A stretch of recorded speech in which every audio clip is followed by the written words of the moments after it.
Inclusive, agora acabaram de avisar que os portões abriram para a imprensa, então eu vou falar rapidinho com vocês para a gente espiar o que está acontecendo lá dentro. Até porque o técnico Carpegiani fez bastante mistério para essa véspera de Fla-Flu. Lembrando que o primeiro Fla-Flu, o Fluminense levou a melhor, 4-0, só que tem um detalhe. O Flamengo foi com o time praticamente reserva, só o Diego Alves de titular dentro de campo e agora deve ser totalmente ao contrário. Contando também com o retorno de Hever que se machucou no jogo contra o Botafogo. Agora já está treinando normalmente com o elenco e deve voltar. E aí ele vai ter que decidir entre Rodolfo ou Juan para formar essa dupla de zaga. E também, falando em Fla-Flu, esse jogo tem um gostinho especial para o Henrique Dourado, que vai reencontrar então o Fluminense. Primeiro jogo dele contra o Tricolor, desde que saiu de lá no início de fevereiro.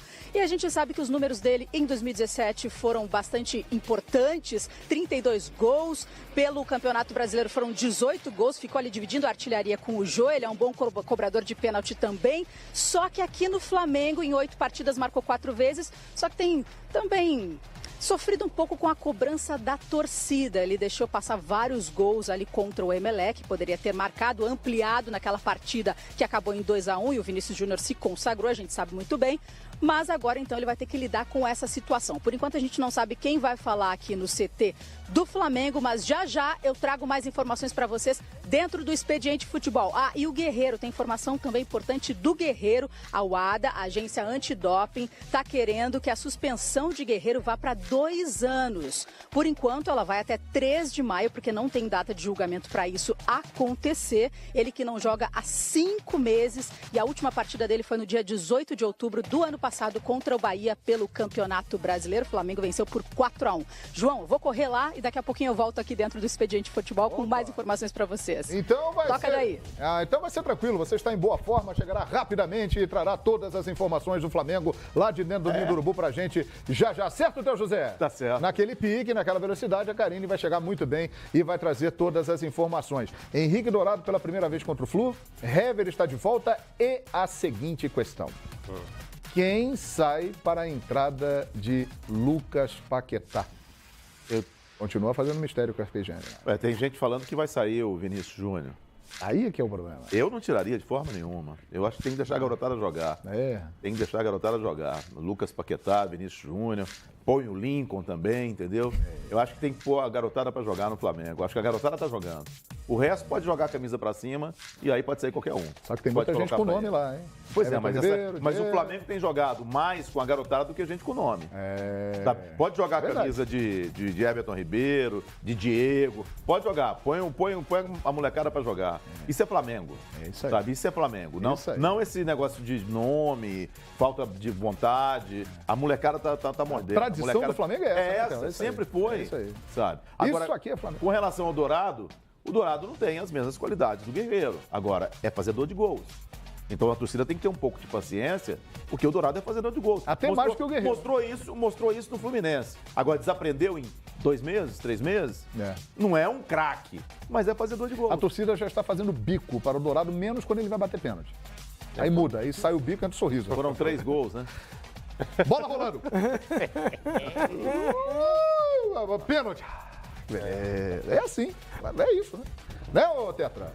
Assim, ele bate muito bem, né? Tranquilo. Ele lembra até o Evaí, né? Edmundo, mais ou menos, a corrida dele para bater pênalti.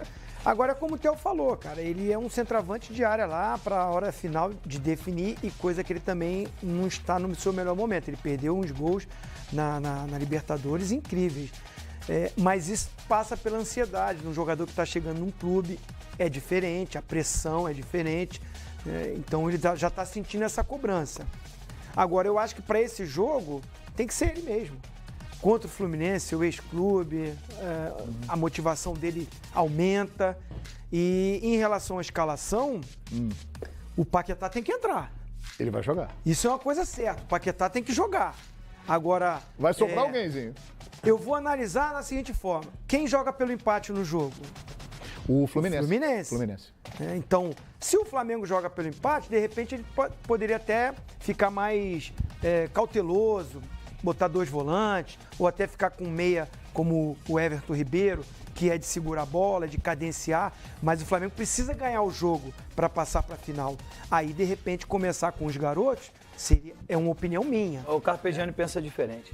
É. Primeiro ele quer dar padrão de jogo pelas coisas que eu ouvi, Mas né? não dá pra dar padrão de jogo com o Vinícius Júnior, com o Paquetá? Claro que dá, mas ele quer dar padrão de jogo, tem um time titular e ele entende, na cabeça dele, eu não concordo, mas ele entende que o Vinícius Júnior rende mais quando entra no segundo tempo, que muda a cara do jogo, incendeia o jogo se o Flamengo precisar do resultado.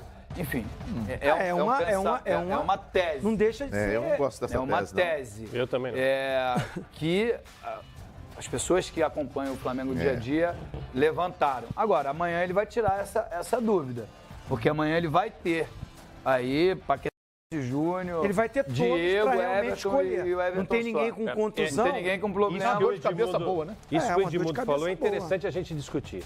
Você só deve pensar que um jogador deva ficar 45 minutos em campo quando ele tiver 40 anos. Eu concordo com você. Porque aí você...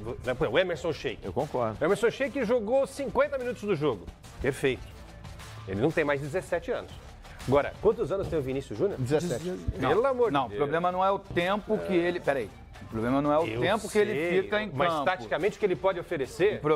O problema é que ele, como fator surpresa, ele entrando no segundo tempo para desmontar o sistema defensivo, para ele fazer as jogadas dele... Eu não concordo, não. Não, eu sei, você está explicando Eu só acho, Edmundo, que tô assim, falando nessa o que eu tese ouvi. aí, né, nessa tese que você ouviu, eu acho que uma coisa no Flamengo hoje cai um pouco por terra, porque ele tem outros atacantes que podem ficar... O Geovânio pode ficar no banco. Se o Vinícius Júnior não está rendendo, ele tem um outro atacante para entrar e fazer essa função, né? Isso é muito quando assim, o Vinícius Júnior se já começa jogando, ele não tem esse cara para mudar o jogo no segundo tempo. Mas ele tem outras peças no elenco que pode fazer isso. Qual o jogo ideal para dar esse ritmo de jogo para o Vinícius Júnior? E um jogo grande? Fla-Flu. É um Fla-Flu. E um Fla-Flu que o Flamengo, esse campeonato carioca, que brincaram com esse campeonato carioca, né? Que o Flamengo já está na semifinal do campeonato e se vence a Taça Rio, já está na final do campeonato e o Flamengo precisa da vitória para ir à final da Taça Rio, seria um jogo ideal para ele colocar o time para frente, para ele dar esse ritmo de jogo para o Vinícius Júnior, para ele testar se o Vinícius Júnior é um jogador de segundo tempo mesmo, na visão dele. Mas o garoto tem 17 anos e só muda isso botando ele para jogar, dando minutagem para ele. Eu defendo isso. E esse jogo, é uma opinião, é um jogo ideal para isso. Se fosse a final do campeonato, de repente eu concordaria. Olha, segura e tal, é um jogo mais cascudo, é o jogo final do campeonato, mas não é. Esse jogo ele tem essa possibilidade de ousar. Ô, Zinho, e essa arma de segundo tempo, João, dá tempo de falar ainda? Não. Essa arma de segundo tempo é muito perigosa, porque deixa o garoto lá no banco. Aí o adversário faz 2-0. Aí você coloca o garoto para tentar resolver com 2-0 no placar desfavorável. É porque ele resolveu contra o Emelec, aí não, acho que vai resolver todos os acho jogos. legal. Não E aí, é assim. No primeiro jogo que ele não conseguir, a gente aqui na bancada vai falar... Nós vamos falar o quê, Quesada? Tá vendo, é tudo isso, vocês estão forçando a barra. Eu acho que assim, eu até era crítico aqui, e continuo sendo, ele ainda é um jogador em formação. É um baita de um garoto, um baita de uma promessa, mas está maturando, está formando. Estou falando como experiência de quem trabalhou nessa área.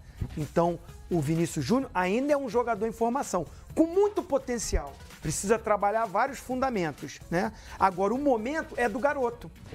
O que o garoto que ele fez lá no Equador, é o momento para ele, é o momento para dar essa moral pro garoto. Zinho, até para o Vinícius Júnior, é melhor ele entrar depois. Sabe por quê? Porque quando começa, o Flamengo joga num 4-1-4-1, um volante só. O Carpegiani quer colocá-lo pelo lado direito.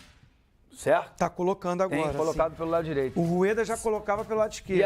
E aí ele tem obrigação de acompanhar o lateral. Ele tem mais função tática do que técnica, mas do que de o Carpegiani tá errado. Eu acho que tá errado. E aí quando ele entra para incendiar o jogo. Entra na frente, entra como atacante. Vamos dizer que ele escolha ali, né, uma opção dele, mas ele escolha o Everton Ribeiro, sai do time. Joga Vinícius Júnior, Paquetá, Diego e o Everton. Certo. O Everton volta. Perfeito? Muito. O Diego e o Paquetá têm característica também de recompor. A gente já jogou em esquema tático que faz isso. O Vinícius Júnior vem até o meio acompanhando, passou do meio, transfere isso para o jogador do meio cobrir esse lado. O Paquetá ou o próprio Diego, se estiver por ali. Perfeito. Né? Dá para fazer isso. Perfeitamente, é isso aí. Deveria ser assim. Deveria. Mas vamos ver. O Carpegiani vai definir quem vai sair do time para a entrada do Paquetá. Será que o Vinícius Júnior começa? Será que o Everton Ribeiro? Daqui a pouquinho o Carine Alves volta lá do Flamengo com outras informações. Temos um convidado muito especial. Ele vai em breve enfrentar o Vinícius Júnior. Vai dar tempo dele enfrentar o Vinícius Júnior. Porque o Vinícius deve ficar até o final do ano aqui no futebol brasileiro. Grande goleiro, brilhou no Audax, brilhou no Botafogo e voltou ao São Paulo e o São Paulo se classificou.